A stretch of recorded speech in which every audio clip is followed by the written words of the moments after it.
Hi everyone, welcome to All Day the Geek Way. I'm Jet, and I hope you're enjoying your day. The Geek Way, of course. Now you might be looking at this Iron Man memorabilia behind me and thinking to yourself, hey Jet, what's going on today? It's a great day, my friends. Because today, on March 1st, 2021, we celebrate officially the first year on YouTube of International Iron Man Day. That's right, because 58 years ago today, according to the publication history, was when Iron Man was first introduced to the world. March 1st, 1963, came out with Tales of Suspense number 39, the introduction of the invincible Iron Man. So, let's get this sermon underway. My friends, let not the shrapnel in your chest make its way into your heart. Rather, use it to your advantage to better yourself and to the world. So that way, when it's finally removed from your chest, you will have been better and of benefit to the world. Anyway, cringe aside, it's a belt, by the way. Iron Man belt. Ugh. I'm a huge Iron Man fan. I'm a diehard Iron Man fan. That said, I recognize when he will lose battles. But he's my favorite character of all time. I've loved him since I was 15. Great Tony Stark. Because I remember back in high school, in the band room, actually. I was in band. And a couple of acquaintances were talking about comics. And I heard Iron Man and about him being one of the best heroes ever. Granted, they might have been talking about the group of the Fantastic Four and them being some of the best set of heroes ever, but I heard Iron Man. I tried to get into comics years before that, but it didn't work. But when I thought of Iron Man, I went to Parkway Plaza, which is located in East County, San Diego. Parkway Plaza is a shopping mall in El Cajon.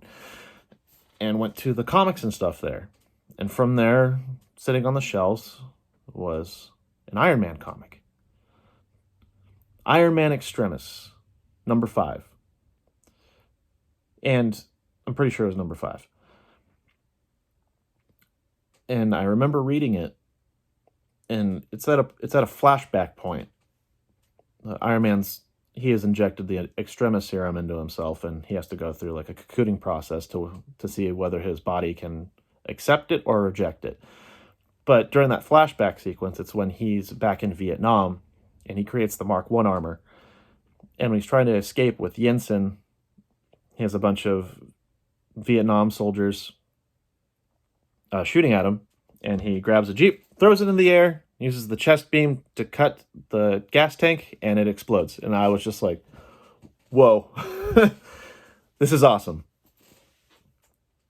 And I've just been captivated with the character since then. I read all of the Extremis comics written by Warren Ellis, and I think Andy Grinoff did the artwork. Oh, yeah, Andy Grinoff. And I was just captivated with the character since then. It also helps that Warren Ellis is an amazing writer. If you've watched the Netflix series Castlevania, he writes that series, and I was just amazed. And I've just, like I said, I've been stuck with the character since then. I've been exposed to many of his different armors, whether it be the Mark I armor, his classic armor, Bleeding Edge armor, Black and Gold, Silver Centurion. There's so much. Even his Heroes Reborn storyline, I enjoyed. Heroes Reborn sucked. Like, it was not a good Marvel storyline. And I still read all 13 issues of his Heroes Reborn arc back when I went to Comic-Con back in the day, and I just binged all the way through it. But it's always Extremis that's going to have a close, like, it's going to stick close to my heart. And since then, you've had stories such as Execute Program, which is fine, but also Civil War, which is very infamous for the character. Famous for Captain America, infamous for Iron Man. He was a dick, putting it lightly, when he was pro-registration. And I still am pro-registration, but it's very dated now, and it doesn't matter for the debate. Iron Man had good intentions. Unfortunately, the execution of it, it was better than what other people would have done. I'll say that much. And also, it was amidst of a Skrull invasion. Then you have Norman Osborn coming in later. I digress. Even through Civil War, I've loved the character. And his introduction in 2008 in starting the MCU, I was the first one in line at my movie theater waiting for that movie while reading Demon in a Bottle hardcover. Now, for Demon in a Bottle, you might not know that story, but basically it's Tony Stark dealing with his alcoholism. Now, Tony Stark's a very real character. He's not like Spider-Man in the more relating to the lesser folk type of thing. I mean, Iron Man does philosophically, not so much in practice in the comics. Now, what I mean by that is he deals with very human things. He is a recovering alcoholic now, and he deals with his plight. He deals with sadness using substances, and there's more people that I know. There's plenty of people in the world who do the same thing, and he had to overcome that. Not only that, what's also what's been appealing about the character is the philosophy of being able to improve yourself. Now, he didn't start with powers, so he had to make himself better. Now, you might say, Jet, isn't his power being rich? I mean, yeah, I guess. That is part of it, and I'm sure him being wealthy was a big part of his upbringing, obviously. But also, to quote Jeff Bridges playing Obadiah Stane in the first Iron Man movie, when pointing out what Tony Stark built, Tony Stark built this in a cave with a box of scraps. Thank you, Jeff Bridges, for not delivering that line well. And thank you, editors, for keeping that in the movie. And thank you, Jon Favreau, the director, for keeping that in the movie as well.